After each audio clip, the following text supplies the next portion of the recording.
सुमंगलीर्यं मधुरिमागं समेत पश्यत सौभाग्यमस्ये दत्त्वा याथास्तं विपरेत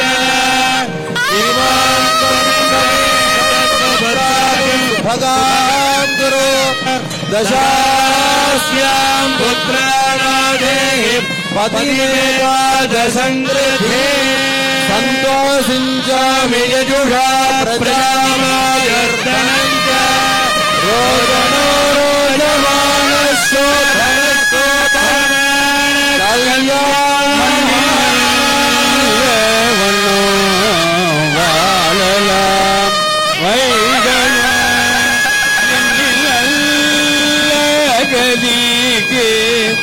யாதும் போர் கூறுகில்லை கண்ணில் கழுமல்ல கலனக கண்ணில்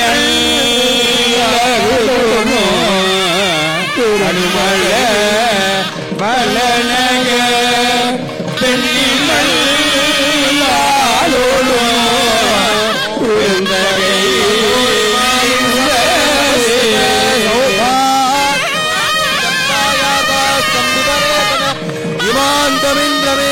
स्वपुत्रागुं सुभगां दशास्यां पुत्राणादेहि पतिमेकादशकृते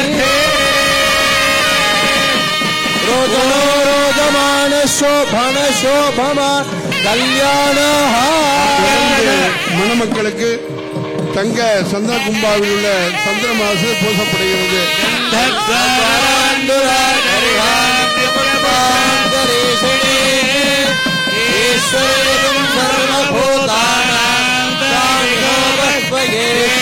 தங்க சந்திர கும்பாவில் மணமக்களுக்கு சந்திரமானது பூசப்படுகிறது.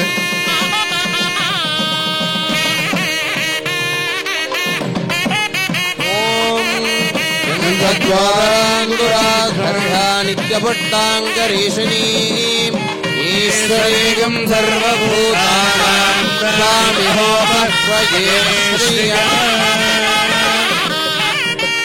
அடுத்தபடியாக மணக்களாக இருக்கக்கூடிய மீனாட்சி சுந்தரேஸ்வரருக்கு தங்க பன்னீர் சென்றினால் பன்னீரானது தெளிக்கப்படுகிறது.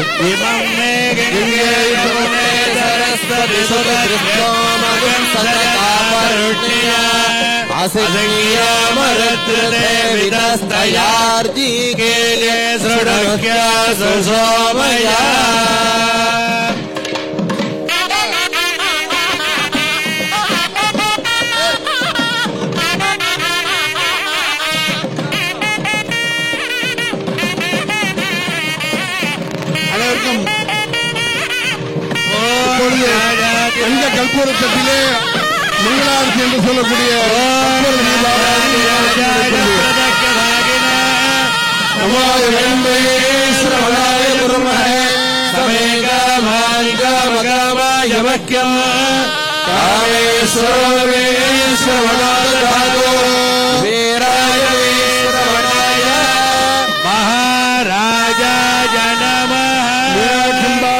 சோந்திரபரசிவாய நமः लोक कल्याणार्थं दिव्यमंगल कर्पूर नीराजनं दर्शयामि मांगल्य दान मूर्त समर्पयति भवन्तो महान्तो गृह्णन्तु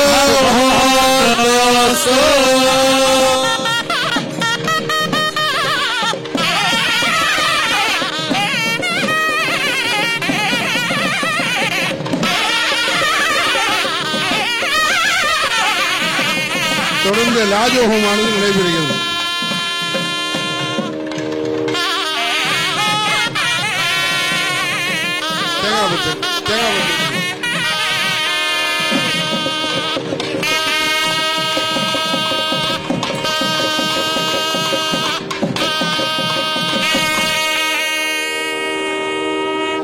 எல்லாமல்ல மீனாட்சி அம்பிகை உடனடி சொக்கநாத பெருமானுடைய திருவருளால் உலக நலன் காண்டி நடைபெறும் பிரம்மோத்சவ வைபவத்திலே 10ஆம் நாளாகிய இன்று திருக்கல்யாண வைபவமானது நடைபெற்று ராஜஹோமமானது நடைபெறுகிறது.